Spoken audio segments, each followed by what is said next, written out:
I'm John Liss, and today we're going to make some challah. I'm going to share with you a recipe that came from the Liss Bakery of Philadelphia days, and my father distilled this down to a home size, and I made a few modifications over the years. So we're going to go through the tools, the ingredients, and I'll demonstrate the techniques for handling the dough. We'll finish up with a nice baked loaf. You don't need to worry about writing down numbers because the recipe and instructions will be on the website at the JCC. So first, you need a mixer with a bowl and a dough hook. Again, if you don't have a dough hook, you can use a bowl and a wooden spoon. It's a little bit more work, but it'll come out just fine. Other tools are fairly minimal. You need a tablespoon measure, a cup measure, and a half cup measure, which I already have put honey into. You can use sugar in lieu of honey. Other ingredients, importantly, you need flour. Any bread flour will do. This is my favorite brand. You need eggs, 4 eggs, and you need salt. I like to use sea salt, but regular table salt will do. And you need yeast. Instant dry yeast is fine. And it's always important to check your recipe and your list so you don't forget things. All right, we're going to pour the warm water into our mixing bowl. And then we're going to get a tablespoon of salt. And depending on your personal taste, you may want to leave that tablespoon a little bit rounded. Then we're going to put the honey and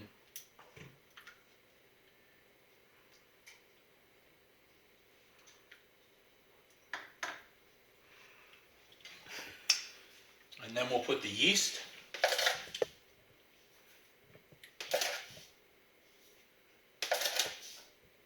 I use 3 tablespoons. 3 packs will do. The more yeast you use, the less time it takes. And then I'm just going to swirl it around till it mixes, and then we'll be ready for the next step. Now we're going to add the eggs.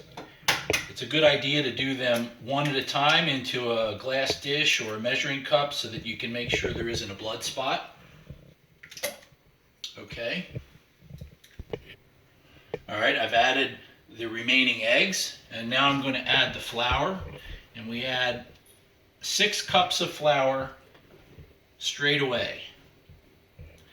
And I just make them approximately level cups. Okay, now we have 6 cups of flour in the mixing bowl. And we're going to put the dough hook on and pull it up, and then we're going to get it started. And I've already scooped out a 7th cup of flour, which I will add as we go forward. Okay. This is what the mixing looks like.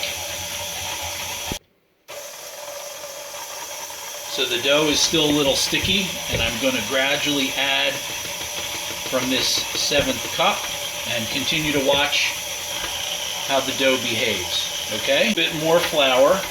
And the dough is now coming away clean from the inside of the mixing bowl. So it's time to stop the machine and turn the dough out onto the counter in order to knead it. Okay? Okay, I'm going to take it out of the mixer now and put it onto the counter for kneading. And you can see that the dough has pretty much come out clean out of the bowl, out of the mixer. And I'm going to have a floured surface that I'm going to work on. Same flours we're using. And then I'm going to flour my hands a little bit and begin to knead the dough. And the kneading process is pushing with the heel of your hand, pulling the dough back over on itself, and repeating. And probably most sources say to knead for 3 to 5 minutes. I find that significantly longer makes a better texture in the bread. It makes the dough more resilient. So I'm going to knead for about 7 or 8 minutes. Okay? Okay, I've been kneading for about 7 or 8 minutes, and the dough, you can see, is coming away from the counter clean. You have to be careful not to add too much flour because the dough will happily soak up all that you put in it, and if you put too much flour, it'll be stiff and you won't like the way the bread turns out. I'm going to take a little piece to check to make sure we've developed the gluten enough, and by pinching and spreading as though it were pizza dough and holding it up to the light, you should be able to stretch it enough that you can see light and it doesn't tear. And this dough is meeting that test. Okay, so that's about it for the kneading. I'm going to now spray the pan, the mixing bowl rather, with some no-stick vegetable spray. I'm going to drop the ball of dough in and then pull it out and turn it over. That way it's coated with oil on all sides to keep the moisture in. And then we're going to put it in a warm oven just with the oven light on, no heat, and let it raise for a while. Okay, now while our bread is proofing, we're going to get our pans ready so we have some place to put the dough after we make up our loaves. And I'm going to, for this video, make a loaf and a pan loaf so that you have options when you go to bake the next time. So we're going to put a little vegetable oil spray on a pan and wipe most of it off, and then we're going to take some semolina. You can use cornmeal, something gritty that'll help keep the loaf from sticking to the pan. And we're going to do the same thing in the loaf pan. Just takes a few seconds. Okay.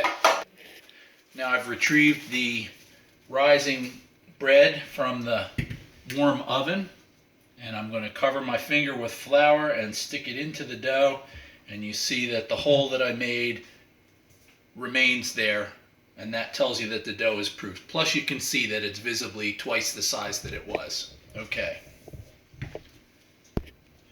Now I'm going to turn a loaf of bread out onto the counter, which is still floured, and you see that it comes out pretty easily because I oiled the pan. Now I'm going to deflate the dough lightly. You don't want to go through a whole kneading process again. And I'm going to visually divide it in half. You can generally make 3 or 4 loaves out of this much dough, but today I'm just going to make 2. One is going to be a 3-strand and the other will be a 6-strand braid. So first we separate into 2 pieces, and then we're going to divide this one into 6. So roll out a log, divide the log in half, and then smaller pieces. So now we have 6 sections. And for this one, only 3. So 1, 2, and 3. Okay. Okay, now we're going to take the individual pieces and roll them around under our hand with gentle pressure until it makes a nice ball. And we're going to do that for all the pieces and then set them aside under a little bit of saran wrap to rest for 5. Now we're going to roll out the strands for the 3 braid. Now the key technique is you're pressing down and just gradually moving your hands out to the outside. You don't want to try to stretch by pulling your hands from side to side. You want to just press down and gradually migrate your hands out. Okay? By letting the strands rest for a few seconds, you regain a little more plasticity and the ability to roll them out a little bit farther. Now we're going to put them together into a loaf. And what we do is put them together like that, pound it with your hand, And then we're just going to do like you do when you braid your hair. Over, over, over, over, over. Pound it again. And then we're going to put it into our loaf pan. And then we're going to set it aside to rise again. Okay. Okay, I've rolled out the other 6 strands, and I had a tiny bit left which I rolled into a smaller strand, and I'm going to show you how you make what's called a knot.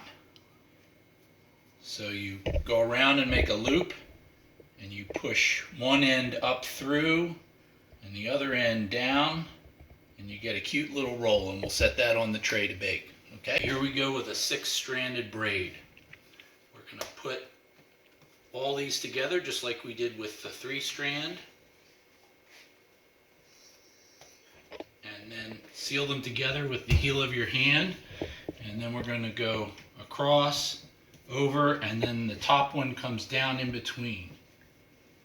Then we go across, and the top one comes down in between. Second one goes over, top one comes down. Second one goes over, top one comes down in the middle. Over, down, over, down, over, down, over, down, over, down, over, down, over, down.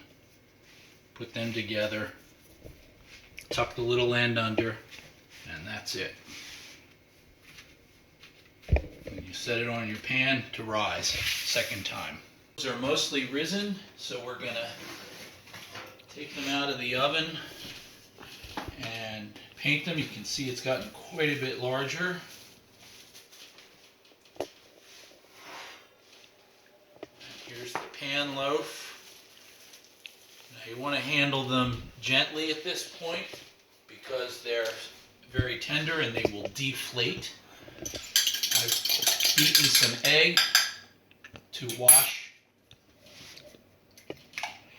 the loaves with, and you'll see just very gently dragging the brush over the surface of the loaf. Okay? Okay, when you're painting a loaf that's in a pan, you need to be a little more cautious around the edges because the egg wash, if it runs over too much, will make the loaf stick into the pan and make it very difficult to get it out. And you can see over here our cute little roll is doing nicely. Okay.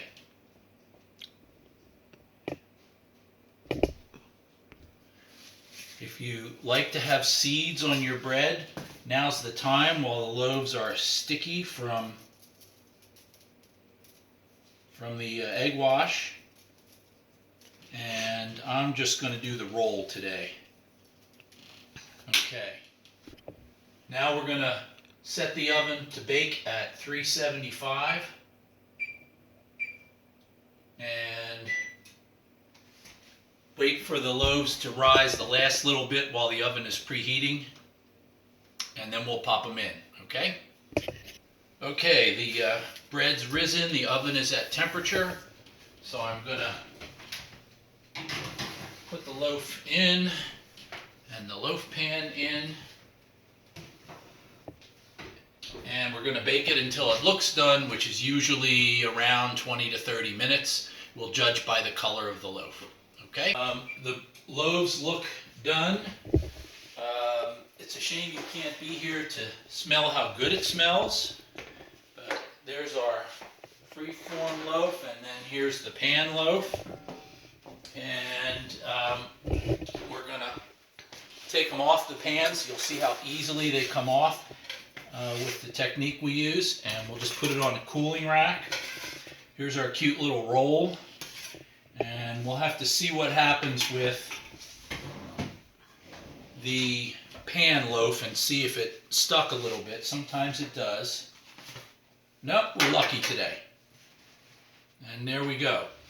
So that's the whole process. I would refer you to a video on YouTube, which you can find by looking up Liss, Gilliss, and put in the term Challah, Challah. That's my father. He's the true master, and he made a video of challah baking a number of years ago, and you can see a different technique for braiding and see the master handle the dough and explain how it's done. So I hope you enjoyed this and it's useful, and have a great day.